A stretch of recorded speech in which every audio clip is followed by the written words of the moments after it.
اللہ تبارک و تعالی نے قرآن مقدس میں سورہ فاتحہ بطور دعا ہمیں عطا فرمائی۔ ہر مومن ہر نماز میں اس سورہ مبارکہ کی تلاوت کرتا ہے۔ سب سے زیادہ اگر کائنات کے اندر کوئی سورہ پڑھی جاتی ہے تو وہ سورہ فاتحہ ہے۔ اسی سورہ فاتحہ کے اندر اللہ تبارک و تعالی نے ہمیں یوں دعا کرنے کا انداز سکھایا، اہدنا الصراط المستقیم صراط الذین انعمت علیہم غیر المغضوب علیہم ولا الضالین۔ اے اللہ ہمیں سیدھا راستہ چلا، مولا ہمیں سیدھا راستہ چلا۔ سیدھا راستہ کون سا؟ راستہ ان لوگوں کا جس پر تو نے انعام فرمایا، جن پر تو نے احسان فرمایا۔ اور پھر فرمایا اللہ تبارک و تعالیٰ نے بطور دعا ہمیں سکھایا، اور ہمیں ان لوگوں کا راستہ نہ چلا جن پر تو نے غضب فرمایا اور جو گمراہ ہو گئے۔ یعنی اللہ نے بندوں کی تین قسمیں یہاں بیان فرمائی۔ تین قسم کے بندے اللہ نے خود تقسیم کر دیے۔ نمبر ایک، وہ طبقہ جن پر اللہ نے انعام اور احسان فرمایا، یعنی جو اللہ کے چنے ہوئے مقبول اور مقرب بندے ہیں۔ اللہ یوں بیان فرما رہا ہے، یوں طریقہ عطا فرما رہا ہے کہ میرے بندے جب دعا کر تو یوں کر کہ اللہ مجھے ان کا راستہ چلا جن پر تو نے انعام اور احسان فرمایا، جو تیرے کامیاب مقبول اور محبوب بندے ہیں۔ اور پھر دوسرے قسم کے ان کا راستہ مت چلا جن پر تو نے غضب کیا، غضب کیے ہوئے دوسرے قسم کے بندے، اور جو بھٹک گئے گمراہ ہو گئے ان کا راستہ بھی مت چلا۔ اس سے پتہ چلا کہ ہمارے ملک میں ہماری قوم میں کچھ لوگ یوں کہتے ہیں، مولوی صاحب اپنی اپنی بات کرو، محبوبوں کی بات کرو، رسول اللہ کی بات کرو، غوث و خواجہ کی بات کرو، دوسرے فرقوں کی بات مت کرو، یہ فتنہ پروری ہے۔ اگر بتائیں کہ غلط لوگوں کا تذکرہ اچھے لوگوں کے ساتھ ساتھ، اچھے لوگوں کی اچھائی بیان کرنے کے ساتھ ساتھ اگر برے لوگوں کی برائی بیان کرنا یہ غلط ہوتا تو اللہ تبارک و تعالی غیر المغضوب علیہم ولا الضالین کیوں فرماتا؟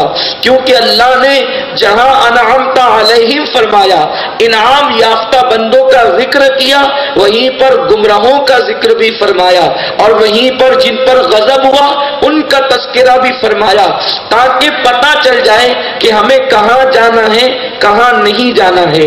تو میرے پیارے آقا صلی اللہ علیہ وسلم کے پیارے دیوانوں، اب قرآن نے خود متعین کر دیا، قرآن نے خود بتا دیا کہ تمہیں کس کا راستہ چلنا ہے۔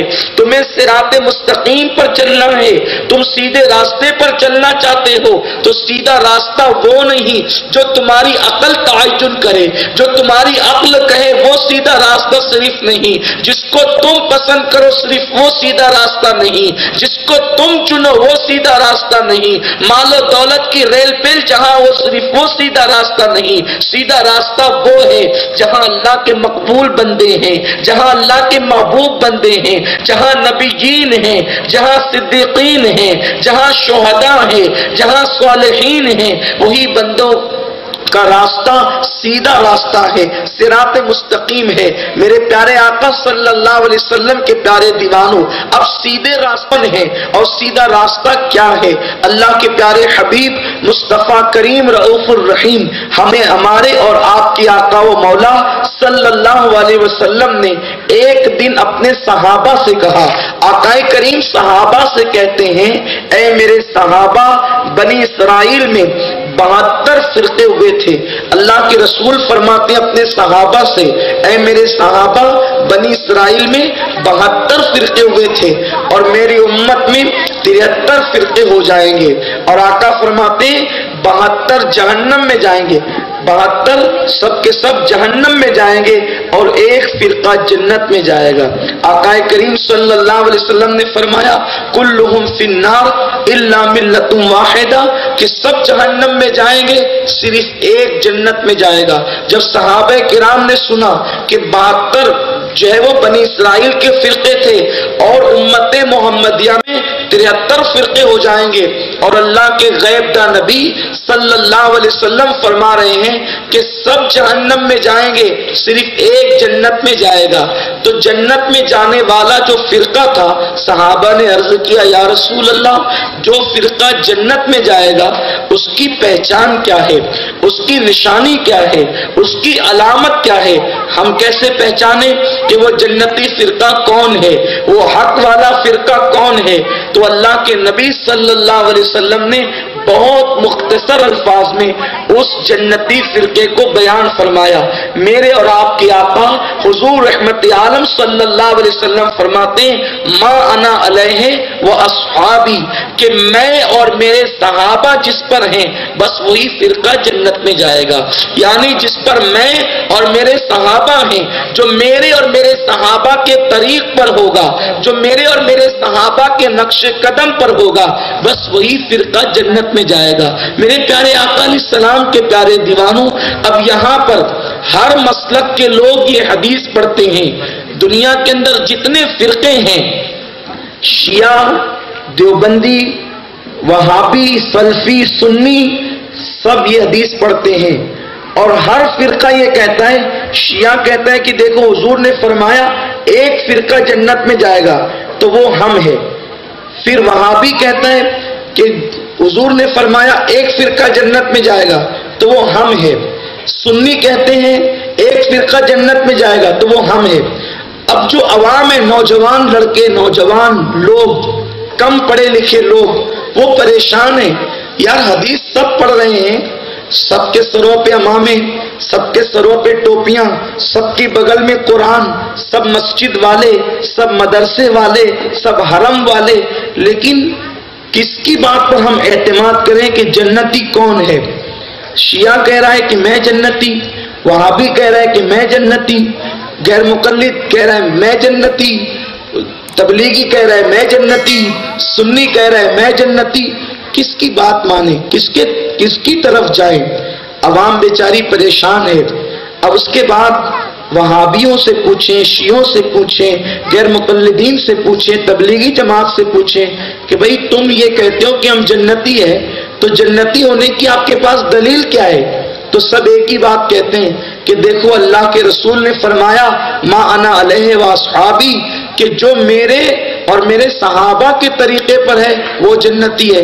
تو یہ جواب دیتے ہیں کہ دیکھو ہم صحابہ کے طریقے پر ہیں نا، رسول اللہ کے طریقے پر ہے نا، حضور کے چہرے پہ داڑھی تھی، ہمارے چہرے پہ بھی داڑھی ہے، حضور علیہ السلام اور ان کے صحابہ نمازیں پڑھتے، ہم بھی نمازیں پڑھتے ہیں، حضور علیہ السلام اور ان کے صحابہ تلاوت قرآن کرتے تھے، تراویح پڑھتے تھے اور روزے رکھتے تھے اور دین کی تبلیغ کرتے تھے، تو جو رسول اللہ اور ان کے صحابہ کرتے تھے وہی تو ہم بھی کر رہے ہیں، اس لیے ہم حضور کے اور ان کے صحابہ کے طریقے پر ہیں، اس لیے ہم جنتی ہیں۔ اب ایک انسان پریشان ہوتا ہے، بات تو صحیح ہے کیونکہ حضور علیہ السلام کی بھی داڑھی شریف تھی، آقا کریم بھی تلاوت قرآن کرتے تھے، حضور بھی نمازیں پڑھتے تھے، صحابہ بھی پڑھتے تھے، اس کے بعد مسجدیں حضور بھی بناتے تھے، صحابہ بھی بناتے تھے، بات تو صحیح ہے۔ اب اگر یہ بات صحیح ہے تو پھر ایک ہی فرقہ جنتی کیوں ہوا؟ 73 فرقے جنتی ہو جائیں، کیونکہ نماز کا انکار تو کسی کو بھی نہیں ہے، شیعہ کو بھی نماز کا انکار نہیں، غیر مقلد کو بھی نماز کا انکار نہیں، دیوبندی کو بھی نماز کا انکار نہیں، سنی بھی نماز کا انکار نہیں کرتا، کوئی انکار نہیں کرتا۔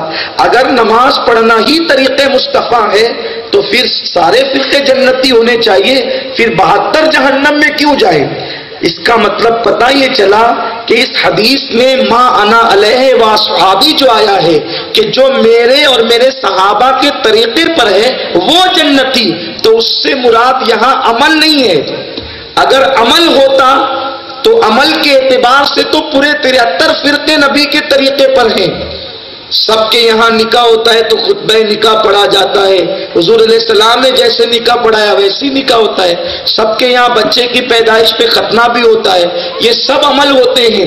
لیکن حضور علیہ السلام نے جب یہ کہہ دیا کہ وہ ایک ہی فرقہ ہے جو جنت میں جائے گا، لیکن یہاں تو پورے 73 فرقے بظاہر رسول اللہ اور ان کے صحابہ کے طریقے پر نظر آ رہے ہیں تو 73 جنتی ہونا چاہیے، لیکن یہ آپ کی عقل ہے، حضور علیہ السلام کا فرمان نہیں ہے۔ اور جہاں رسول کا فرمان آ جاتا ہے وہاں عقل کے گھوڑے نہیں دوڑائے جاتے، پھر وہاں دل کا عشق لایا جاتا ہے، آقا کا فرمان مانا جاتا ہے۔ تو یاد رکھو، ما انا علیہ واصحابی سے صرف عمل مراد لینا، داڑھی، نماز، روزہ، حج، زکات، یہ صرف مراد لینا، یہ مغالطہ ہے، یہ سخت ترین غلطی ہے۔ اس سے مراد کیا ہے؟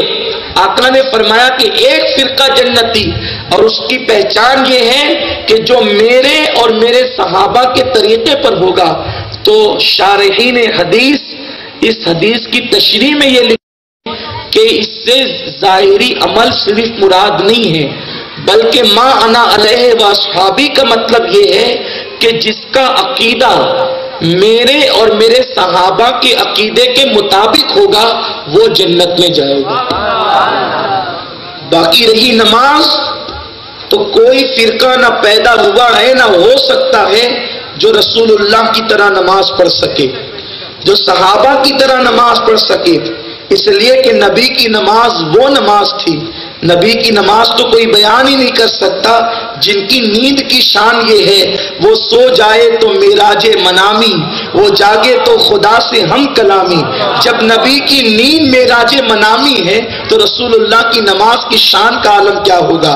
تو نبی طرح تو کوئی نماز پڑھ ہی نہیں سکتا، اور صحابہ کی طرح بھی کوئی نماز نہیں پڑھ سکتا، اس لیے کہ صحابہ کی اکثر نمازیں وہ تھی کہ امام الانبیاء ان کا امام تھا، اور وہ مقتدی تھے، اور وہ صاحب قرآن سے قرآن سنتے تھے، اور ان کی نمازوں کا عالم یہ تھا۔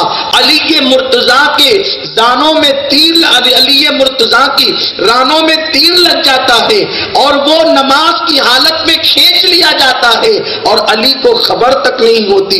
ان کی نمازوں کی شان یہ ہے، اللہ اکبر، ان تعبد اللہ کأنک ترا فإن لم تکن ترا فإنہ یراک، یہ ان کی نمازوں کی شان ہے۔ میرے پیارے آقا صلی اللہ علیہ وسلم کے پیارے دیوانوں، تو رسول اللہ اور صحابہ کی طرح تو کوئی عمل کر ہی نہیں سکتا، لیکن آقا کریم کا جو عقیدہ تھا اور صحابہ کا جو عقیدہ تھا، بالکل ویسا عقیدہ کوئی جسے اللہ توفیق دے وہ رکھ سکتا ہے۔ اللہ جسے چاہے ویسا عقیدہ انسان بنا سکتا ہے، اور ویسا عقیدہ انسان اپنے سینے سے لگا کر رکھ سکتا ہے۔ وہ عقیدہ کیا ہے؟ جو رسول اللہ اور صحابہ کا عقیدہ تھا۔ اب آئیے اس پر گفتگو ہوگی۔ آپ کے بات سمجھ میں اتنی آ گئی کہ اس حدیث سے ما انا علیہ واصحابی سے مراد ظاہری عمل نہیں بلکہ عقیدہ ہے۔